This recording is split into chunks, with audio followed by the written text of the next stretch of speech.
It's turned to me.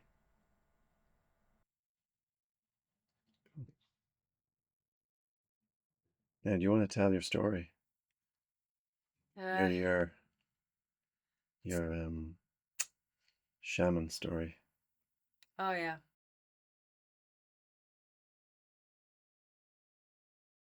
Well, I guess there was three awakening I had. Um, the first one was in London in 2017, and it was a moment when my expectations were very high and I couldn't have anything I wanted. So I was quite disappointed and at the same time hopeless. So I decided to let things go and try just to think like, oh, I let it go. I don't want any expectations anymore. So I remember being in the taxi, and there was a guy who told me something like, you know what a Muslim means? And I said, no. It means to abandon abandon yourself to God. And he was resonating with what I was feeling, to let things go. So I realized at that moment that I should just accept that if there is a God, I just had to believe in myself. If I really wanted something, I should just let it happen. So I went to my room and I felt something on my shoulder, something very warm, covering my back, and that was my first awakening. The second time I was in the same flat, in the same house, and my flatmate made special cakes, and I didn't know. So I took four. I was really high. I didn't understand what happened to me, and then I saw all my flatmate being puking in the garden, and I started seeing people's aura. Like I could see colors around their faces. Some were very red, blue, and my flatmate, who was the most spiritual one, was behind me, didn't want me to look at his aura. And then I turned around, I saw his aura. It was all white or gray. I thought, wow, he's in another level. And then I went to my room and I felt like I was dying.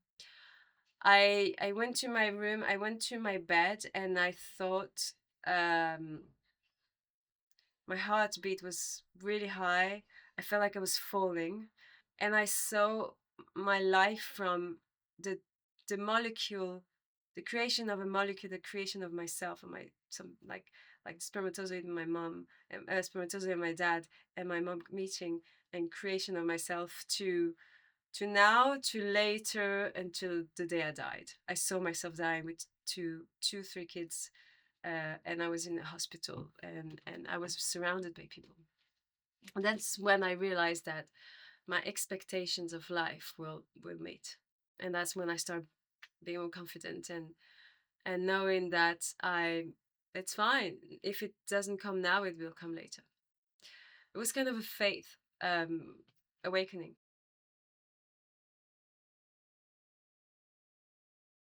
I met a man who was like an albinos, like he had very white hair, blue eyes, but he was Peruvian. And he's told me, "Oh, you're here to break your patterns, your family patterns." I was still skeptical about the magic of the ayahuasca, but at the same time, I wanted this experience. So I went to the room. I thought, okay, I'm not gonna take a big amount of drug. I'm gonna do the ceremony. I was just in front of the moon, which is quite a space because the moon was projecting on me. I saw everybody sitting. We were nine. The shaman gave me the poison. I was very grateful to the other shaman as well and to him. I went back to my seat and I looked at the moon and I could see that nothing was happening.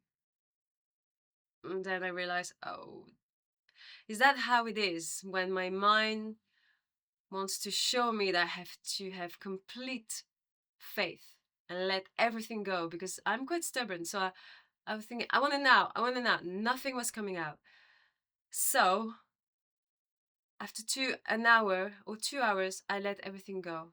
I took the poison again, and boom, it came suddenly, because I had to let things go. I was controlling too much things. I was too much in the rational space. So I had for 2 hours a class of physics, universe, different plans, first plan, second plan, third plan. I could see time, space. I could see a lot of things, but I could see layers. I could see that time and space didn't exist.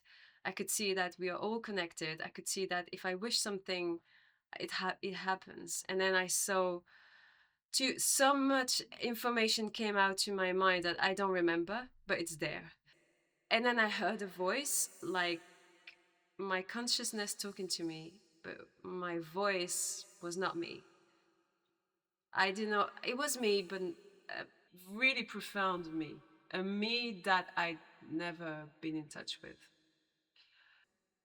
She was talking to, I say she because it was my voice, but she was talking to me like if it was my mother. And she knew me really, really, really well. She wanted to show me the things in my life that hurt me, and she wanted to put like love. She was telling me that people loved me. A lot of things happened, and I realized that I had to wake up.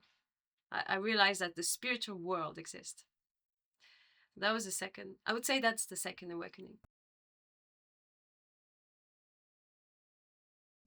I was exchanged to be married to the son of another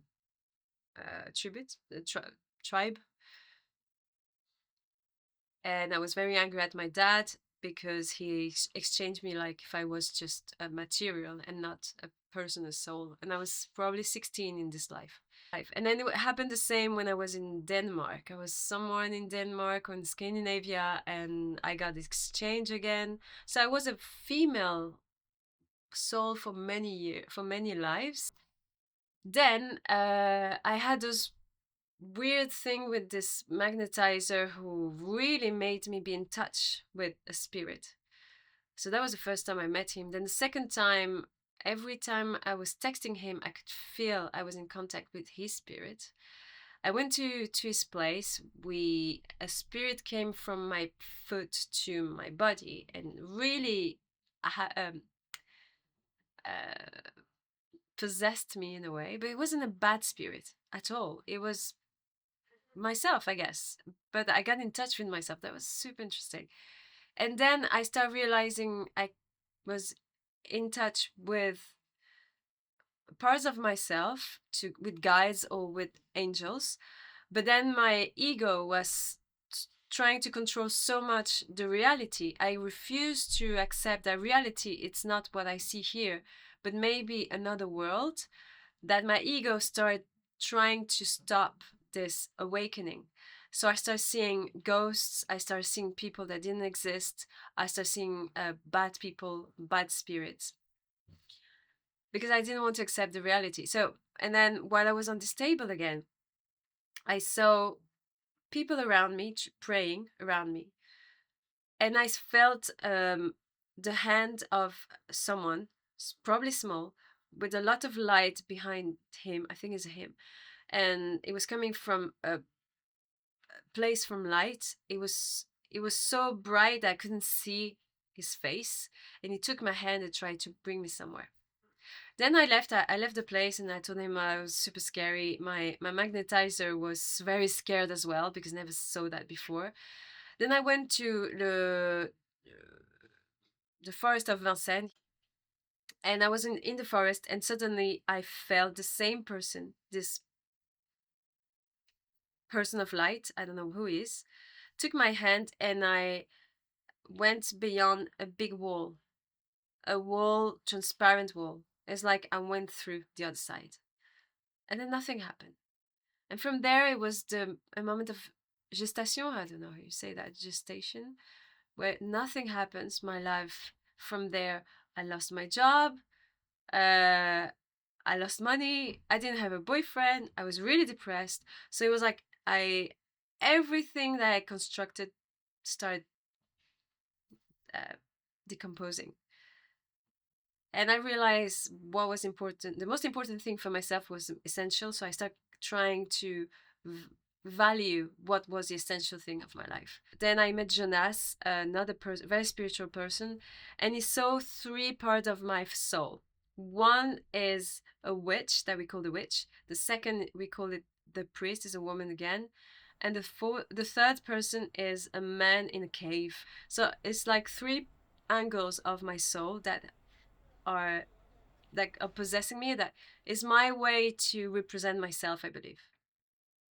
I met another magnetizer, Richard, and this time he knew a lot of things about me, gave me a lot of clues, and I felt something on my back that came from my hips to very to my spine, to my brain, and I felt something was opening, and that is the awakening I'm going through right now.